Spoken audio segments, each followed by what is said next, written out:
Natural enemies are those who are the ultimate enemy of a certain species. For example, birds are the natural enemy of insects, or snakes are the natural enemy of frogs. For a species to directly fight its natural enemy is simply impossible. The story I'm about to tell is a perfect example of the despair a species feels when facing its natural enemy. Versus. The story begins with a scene at a fortified castle where many humans gather, consider humanity's strongest warriors. They're here by the king's order with one goal: to eliminate 47 demon lords under the control of the great demon lord. The demon race has oppressed humanity for centuries, and they are humankind's natural enemy. 47 heroes are chosen to carry this burden. Everyone believes this crusade will usher in a bright future for humanity, since there have never been so many heroes before. Let's meet some of them. Hero number 9, Bolst. Hero number 23, Ficacho. Hero number 41, Alicia. Hero number 3, Abyss. And hero number 30, Liwan. These are names you don't need to remember, because they will soon all perish. There won't be any heroic tales.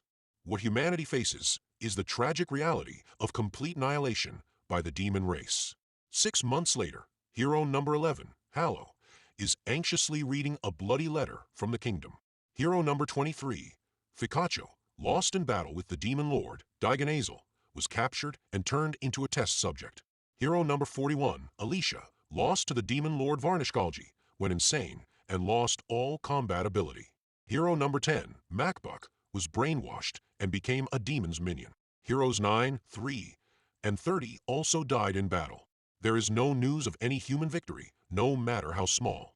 After receiving this news, Hallow feels a growing sense of despair. He faces the lair of the demon lord Jachi, the demon he was tasked with eliminating. But Hallow remains a hero. He resolutely fights on, despite his comrades' desperate attempts to stop him. Jachi's lair is empty, except for him, sitting nonchalantly on his throne. His attitude is one of utter contempt for Hallow.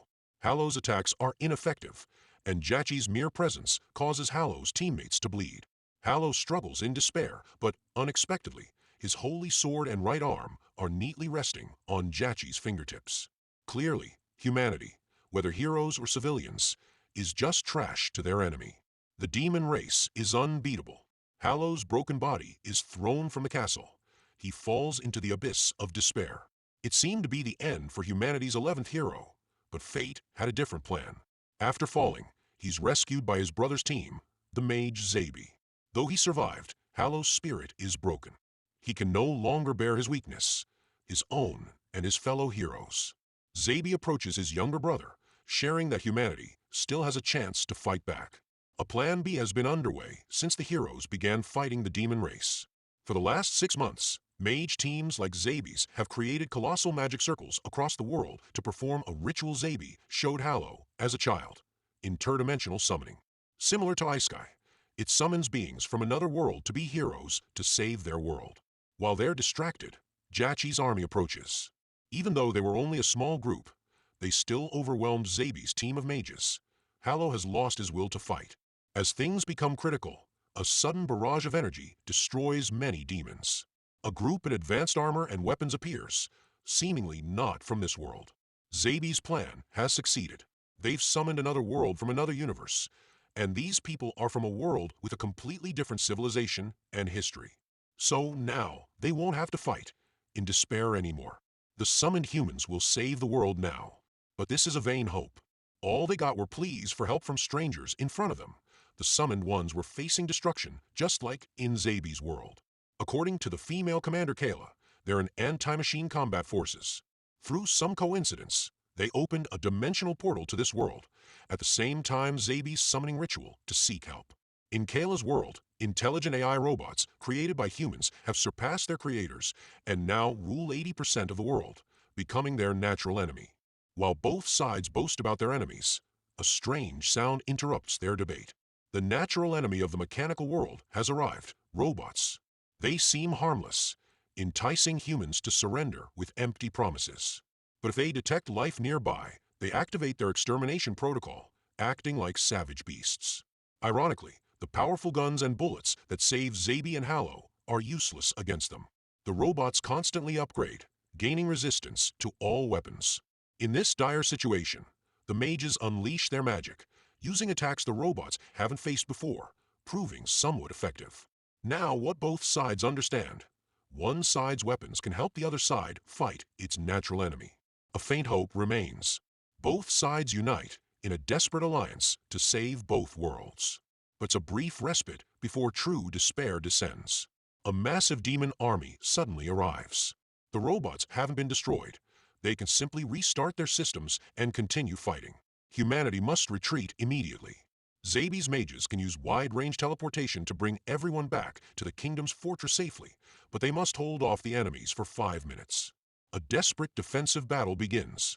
Both human sides switched opponents, believing that their strength could easily harm the natural enemies of the other world. But that was a mistake. As soon as the higher-ranking natural enemies appeared, including the demon General Kiva and magic-resistant upgraded robots, human both sides were in trouble. Halo suddenly has an insane idea: challenge both enemies at once. This provokes Kiva to unleash a massive aura. The robots detect a threat, turning their attention to him. A clash between the demons and robots begins, creating an opening for the humans to escape through the teleportation gate. Halo faints from exhaustion. Upon awakening, he and the others are safe in humanity's final fortress. But Zabi brings bad news. More than one world has been connected. Humanity, in those worlds, faces annihilation. They're refugees. And from this moment, a desperate multiversal war begins. Due to the dimensional rifts opened by humanity, countless strange landscapes now blend together, creating a chaotic world. Zabi proposes forming a team to rescue people from other worlds and bring them to the fortress. On their journey, they're pursued by countless natural enemies. Strange digging beasts, a walking mountain that tears through the sky, savage giants, colossal plants, walking corpses, and extraterrestrials. Miraculously, the team survives and brings many refugees back to the fortress. Seeing the endless enemies, Zabi recalls a time when they only faced demons. The game's difficulty level has shifted from super hard to ultra hard, a true hellish nightmare. But it seems even this isn't enough. A strange illness breaks out among the king's people. The dimensional merging has brought plagues. An interdimensional human meeting is called to share information. The meeting reveals that the current world is a blend of 13 different worlds: Sorcerian world, natural enemy, demons. The great demon lord and 47 subordinate demon lords control the planet. The mecha ordnance world, natural enemy, machines. Machines built by humans now destroy humanity. Parasitical world, natural enemy, parasites. Mysterious parasites turn humans into walking corpses. The Titan's crown world, natural enemy, titans. Colossal giants enslave humanity. The disastrous metropolis world, natural enemy, a colossal beast that destroys cities. Celestial world, natural enemy, cosmic beings. Highly intelligent extraterrestrials invade Earth.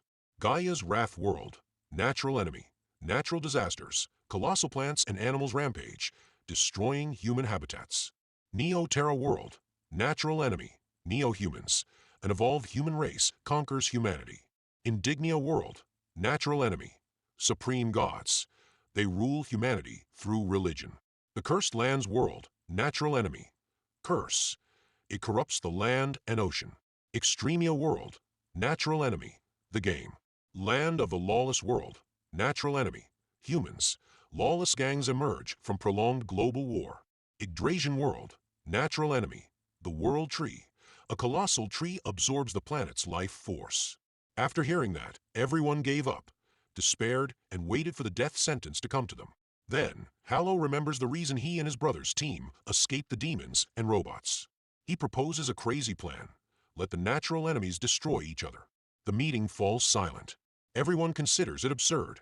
Their enemies are too powerful and unbeatable. Why not try and see which one's stronger? Halo suggests. Okay, a plan to preserve humanity's survival is agreed upon. A battle royale between natural enemies. Using the combined intelligence of humanity from the 13 worlds. While arguing about implementation, a figure from the Mecha Ordnance world arrives. General Glasp, a master strategist in the anti-robot war. He volunteers, and everyone agrees that he will lead the campaign. They must observe the situation to gather as much information as possible, minimizing casualties. After the meeting, Halo is surprised by the return of an old friend, the 19th hero from a Magic World Aerial. He disappeared fighting a demon lord, but miraculously survived to help. This is the best news Hallow has received. Aereo brings terrible news. He encountered 50 titans heading towards a fortress, and they'll arrive in 2 days. Everyone was in a panic because Aereo returned yesterday, and the news was just announced today. Simone, a Titan's Crown World citizen, shares information about the Titans. They leave trails of flesh to mark territory and show their power. They aim to expand their territory, so the Titans have broken into smaller groups to speed up the process. Their leader, the strongest, is called Jinbek. Evacuating is impossible. There's no time. Glasp suggests Hallow's plan. Use the natural enemies against each other. Based on the world map, the nearest enemy territory is the Neo-Terra world, ruled by Neo-humans. Although intelligent and powerful, they do not differ significantly in appearance from normal humans. Glasp's plan.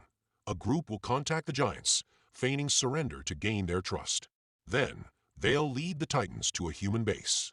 But the destination will be the Neo-humans' territory. At that time, they will take advantage of the conflict between the two natural enemies to escape. However, the risk is still very high because Titans usually dislike using their brains, so no one knows how they will act. While seeking heroes willing to sacrifice themselves, Hallow volunteers. But Aereo felt uncomfortable and tried to take on that role. Aereo does this not because he's a hero, but because he's cowardly. He abandoned his comrades, fleeing the battle with the 19th Demon Lord after seeing its terror from afar. Returning, Aereo was amazed to see Hallow's determination despite facing demons. Hallow is the real hero. Aereo is not. That's why Aereo sacrifices himself so Hallow lives. But Aereo didn't realize that his actions prove he wasn't as cowardly as he thought. Kayla told him this before he left. Aereo promises Kayla he'll return. According to the plan, a team of people from different worlds will set off. A dimensional portal opens, and the operation begins. It's worse than imagined. A member of the Mecha Ordnance world log out when they encounter Titans. They follow the plan, feigning surrender. Some skilled negotiators try to lure the Titans back to base, but the Titans don't care. They see humanity as food, toys, or trash. Even Ryam's powerful sleep magic is ineffective. Violence is inherent to their nature. One by one, people fall.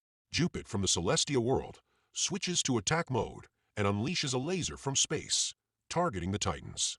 They believe technological differences would grant victory, but they're wrong. A Titan immediately crushes Jupit like a bug. Brajint from the Titan's Crown world sees the Titans and decides to gamble. He opens his bags and uses pills made from giant hearts, boosting his strength incredibly, making him stronger than ever. He defeats Titans with his fists. But even at 10 times his strength, he's still a toy to the Titans. Brajint sacrifices himself, but his sacrifice excites the Titans. They want Aereo and Ryam to guide them to their base to find new toys. The plan continues. Aereo leads the Titans to a neo-human city. They use magic to disguise themselves as humans, blending into the city to avoid the giants. Facing the Titans, the neo-humans show no emotion. The Titans rampage, destroying everything in its path. But when one tries to crush a neo-human child, the child dodges and cut a gash on the Titan's arm. Then other neo-humans surround and destroy it. The Titans sense danger and attack with all their might. A war ensues, following Aereo's plan. Aereo wants to escape with his comrades, but Ryam is killed from behind. They were discovered. The neo-humans are indifferent to what happens. Their top priority now is the pleasure of hunting humans, torturing humans into despair. But Aereo's expression is not fear, but rage. The rage of humanity oppressed by its natural enemies. Aereo knows he can't return. He unleashes his full power, launching a final attack. A golden storm erupts, engulfing the Titans and Neo-Human. This is the hero's ultimate move, used only at the last moment. The storm marked humanity's first counterattack on its natural enemy. The storm flashes, then fades like a shooting star. Aereo is amidst the ruins. The Neo-Human are unaffected. In the distance, a Titan remains lives. However, then a swarm of hideous creatures appeared, destroying the Titan's body, one of the 13 natural enemies.